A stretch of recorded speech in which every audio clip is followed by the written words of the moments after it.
আজকে আপনাদের ফেলে দেওয়া জিনিস একটা দারুণ রান্না করে দেখাবো। সেটা কি বলুন তো?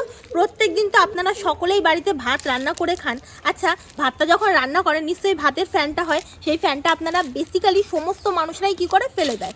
তো আজকে সেই ভাতের ফ্যানটাকে আমরা না ফেলে দিয়ে আজকে সেই ফেলে দেওয়া ভাতের ফ্যান দিয়েই দারুণ স্বাদের পাঁপড় বানিয়ে আপনাদের দেখাবো।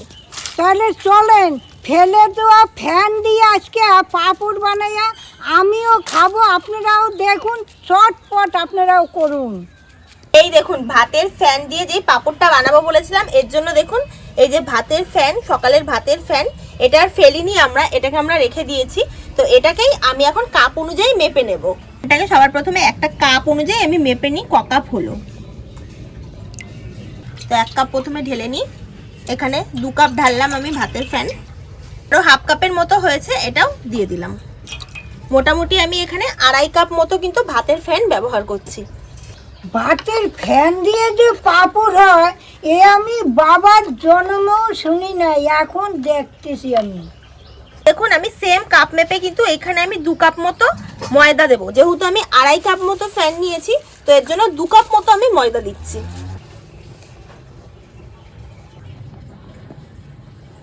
আমি এখানে 2 কাপ পরিমাণে ময়দা দিলাম। এর সাথে পাঁপড়টাকে আরো একটু খাস্তা করার জন্য আমি এখানে কিন্তু দিয়ে দেবো চালের গুঁড়ি, হাফ কাপ মতো দিয়ে দিচ্ছি চালের গুঁড়ো। ফ্যানের সাথে এগুলো একটু ভালো করে মিশিয়ে নিই।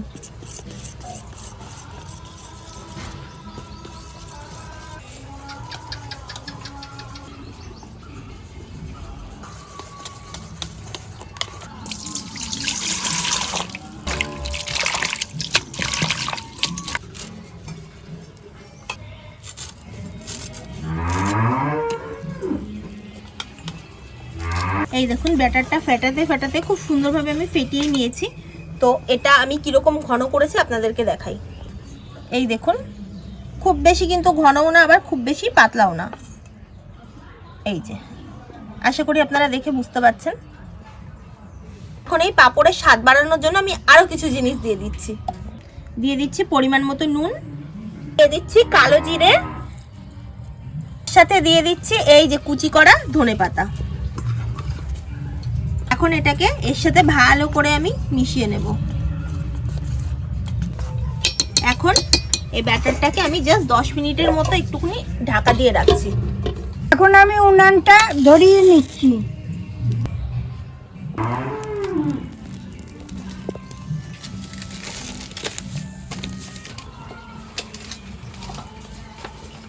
এবার আমি একটা হাঁড়ি বসিয়ে দিচ্ছি, জল দিয়ে দিচ্ছি।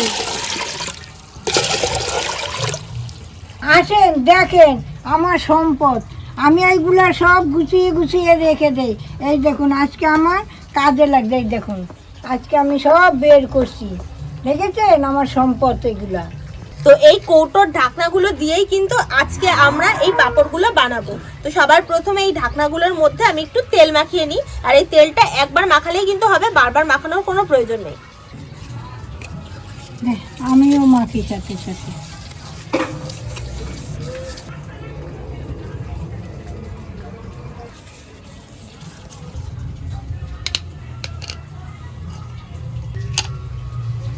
দশ মিনিট মতো এটা ঢাকা দিয়ে রেখেছিলাম, এখন খুলে নিই আর একবার একটু মিক্স করে নিই। এখন এই ব্যাটারটা নিয়ে আমি এই ঢাকনার মধ্যে দিয়ে দেবো।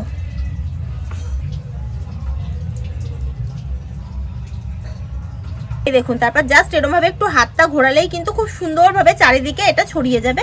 তো একটা পাঁপড় কিন্তু আমরা এইভাবেই তৈরি করে নেব। বাকি ঢাকনাগুলো তো আমি একইভাবে কিন্তু এগুলো ভরে নিচ্ছি।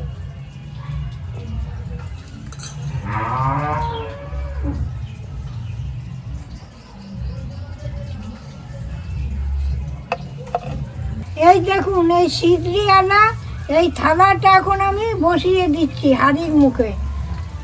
এই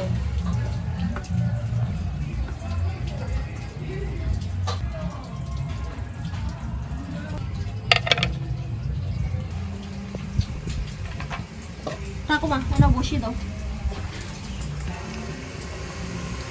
এখন আমি পাঁপড়গুলা বসিয়ে দিচ্ছি।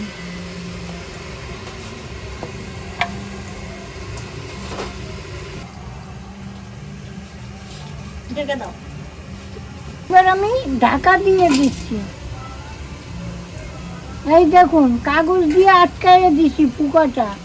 এইবার ভাপে হইতে থাকবে। এটা কিন্তু হতে বেশি সময় লাগে না, 1 মিনিটের থেকেও কিন্তু কম সময় লাগে। এই দেখুন কি সুন্দর হয়েছে। হয়ে গেছে, ঠাকুমা নামিয়ে দাও। হ্যাঁ, এইবার আমি নামিয়ে নিচ্ছি। ঢাকনাগুলো তুলে নিচ্ছি। এই পাঁপড়টা বানাতে একটু দুজনের সাহায্য হলে খুব ভালো হয়, তাহলে পাঁপড়গুলো ঝটপট বানানো হয়ে যায়। দেখুন এই ঢাকনাটা জাস্ট 1 মিনিট মতো একটু ঠান্ডা করে নিয়েছি। এখন তুলে নিই। এই দেখুন একটা চাকুর সাহায্যে জাস্ট এরকমভাবে ধরলেই দেখুন পুরো ম্যাজিকের মতো এটা উঠে যাবে। এই দেখুন। এখন এই পাঁপড়টা একটা তেল মাখানো থালার মধ্যে আমি রেখে দিচ্ছি। বাকি পাঁপড়গুলো আমি আস্তে আস্তে বার করে নিচ্ছি। এই দেখুন।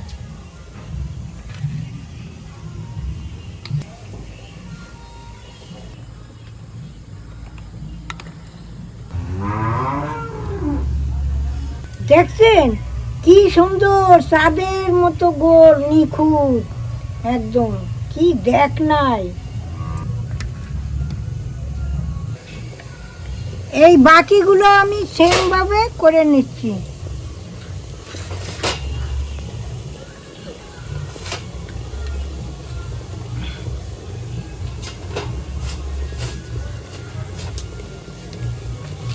আবার আমি 1 মিনিটের জন্য ঢাকা দিয়ে দিচ্ছি।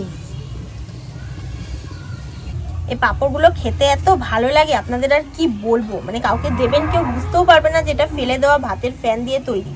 একবার আপনারা অবশ্যই যারা পাঁপড় খেতে ভালোবাসেন করে দেখবেন, আর যারা খেতে ভালোবাসেন না তারাও একবার ট্রাই করে দেখবেন, ভালোই লাগবে।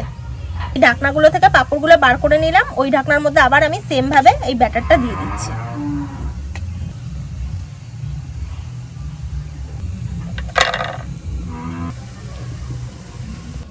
এই দেখুন এইটাও হয়ে গেছে। ওদিকে দেখুন আমার 3টে থালা কিন্তু একদম পাঁপড়ে ভর্তি হয়ে গেছে, আর এই লাস্ট থালাটা রয়েছে আর অল্প একটু রয়েছে।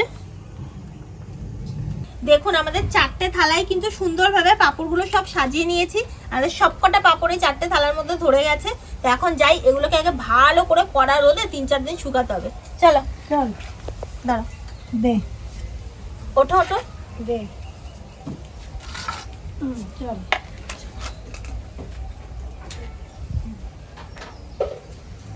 আয়।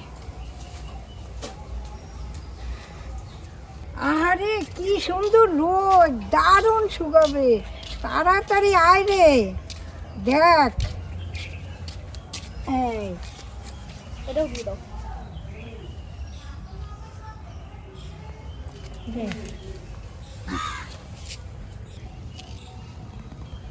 এটা কিন্তু 3-4 দিন মোটামুটি কড়া রোদে শুকাতে হবে, তারপরে আমরা আপনাদের ভেজে দেখাবো। 3-4 দিন হয়ে গেছে, পাঁপড়গুলো শুকিয়ে গেছে। চলুন আপনাদের দেখাচ্ছি।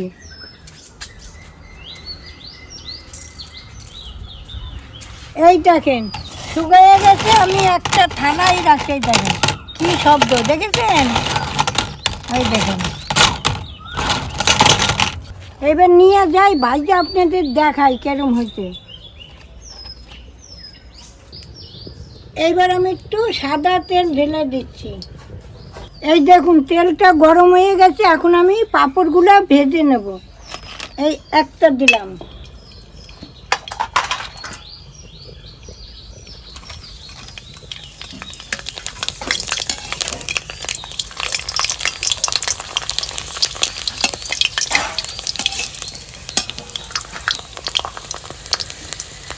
দেখেন কি সুন্দর ফুলছে।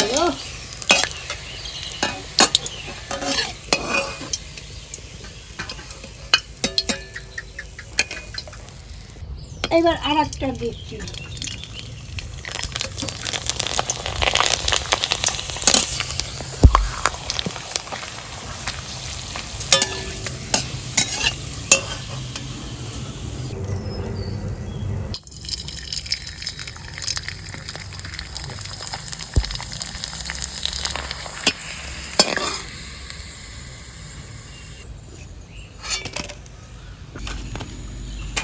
দেখুন আরও পাঁপড় আছে, ওগুলো আর ভাজলাম না, প্রত্যেক দিন 2, 3, 4 করে আমরা ভেজে ভেজে খাই আর রেখে দিই।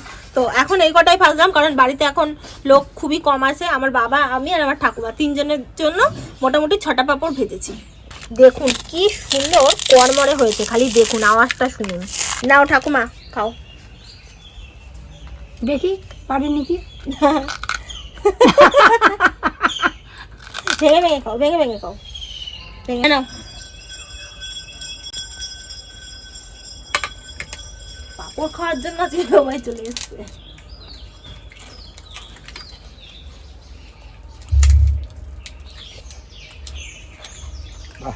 ভালোই লাগছে খুব পাঁপড় খেতে। ফেলে দেওয়া ভাতের ফ্যান দিয়ে তো আজকে আপনাদের দারুণ সুন্দর পাঁপড় বানিয়ে দেখালাম। আপনারা অবশ্যই কিন্তু এই পাঁপড় বাড়িতে একবার হলেও বানিয়ে খাবেন। আর যারা যারা আমাদের ভিডিওটা দেখছেন, অবশ্যই যারা ফেসবুক থেকে দেখছেন একটা ফলো করে দেবেন, আর যারা ইউটিউব থেকে দেখছেন তাহলে একটা লাইক, শেয়ার, সাবস্ক্রাইব করে দেবেন। টাটা।